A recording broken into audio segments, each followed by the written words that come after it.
नमस्कार। मैं पूर्व सैनिक हूँ।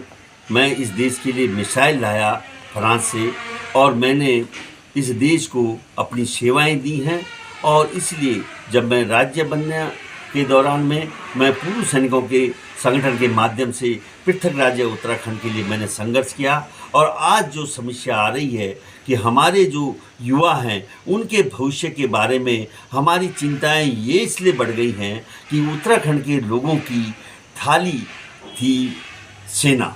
हम लोग का मुख्य व्यवसाय है सेना। हम लोग रोजगारपरक लोग हैं और रोजगार में सबसे प्रमुखता हमारा सपना होता है सेना को ज्वाइन करना। लेकिन आज उस पर ग्रहण लग गया है क्योंकि जो 4 साली अग्निपथ की योजना है उससे हम बहुत खुश नहीं हैं। चाहे उसमें सरकार केवल 12 लाख रुपए गिना के बोल रही हो, लेकिन मैं ये कहता हूँ कि वो 50 लाख भी दे तो ये कम होगा, क्योंकि 4 साल का जो पीरियड है और उस पीरियड में जो हमारा भविष्य तय होना है, भविष्य क्योंकि बड़ी मेहनत करता है आदमी फौज में जाने के लिए, और फौज में जाने के बाद वो 4 साल भी वो चैन की नींद नहीं सो सकता।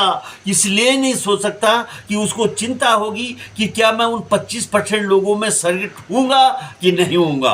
अगर मैं 75% लोगों में रह गया, रहने के बाद जब मैं बाहर आऊँगा तो क्या मुझे जॉब मिलेगा, और जॉब भी मुझे इस नेचर का, जिस नेचर का 4 साल में मैं हैबिचुअल हो चुका हूँ। 4 साल में जो मैंने फौज की जो लाइफ जी है उस लाइफ को मैं और जगह जी पाऊंगा, क्योंकि हमें देखते हैं कि हमारे जो सेना के लोग पैरामिलिट्री फोर्सेस में जाते हैं वो उतना खुश नहीं रहते, क्योंकि उनका जो रहना सहना और जो उनकी ड्यूटीज है उनकी अलग नेचर की ड्यूटियां होती हैं। इसलिए 4 साल के बाद हम अपने हुनर को बदलेंगे ये चिंता है। क्योंकि अगर कोई आदमी ये बोले कि भाई तुम गुजराती लोग नॉर्मली फौज में नहीं रहते, इसलिए शायद हमारे प्रधानमंत्री, हमारे गृह मंत्री नहीं समझ पा रहे हैं इस पीड़ा को, जिस पीड़ा को हम समझ सकते हैं। क्योंकि अगर किसी गुजराती भाई को या अडानी जी को बोला जाए कि 4 साल के लिए तुम इन संस्थानों को ले लो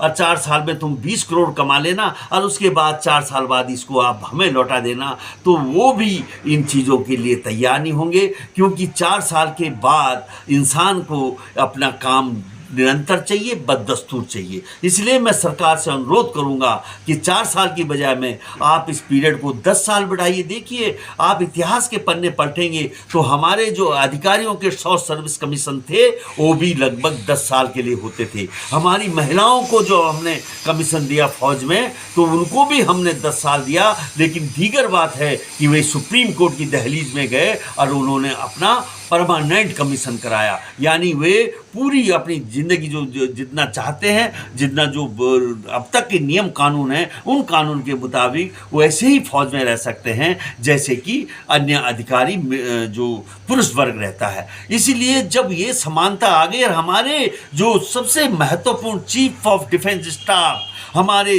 स्वर्गीय बिपिन रावत जी का भी सपना है, उन्होंने खुद बोला था कि हमें इनकी एज बढ़ानी चाहिए क्योंकि बहुत कम उम्र में फौजी वापस आते हैं। इन सवालों को लेकर आज अचानक सरकार का जो ये फैसला है और ये हमें कहीं ना कहीं एक षड्यंत्र लग रहा है, और इस षड्यंत्र के ट्रैप में उत्तराखंड के युवा कदापि नहीं फंसेंगे। और कल से जय जवान जय किसान के नारे के साथ हम उत्तराखंड में इस आंदोलन की शुरुआत करने जा रहे हैं और अग्निपथ का एड़ी काट कर विरोध करने जा रहे हैं। जय भारत, जय उत्तराखंड।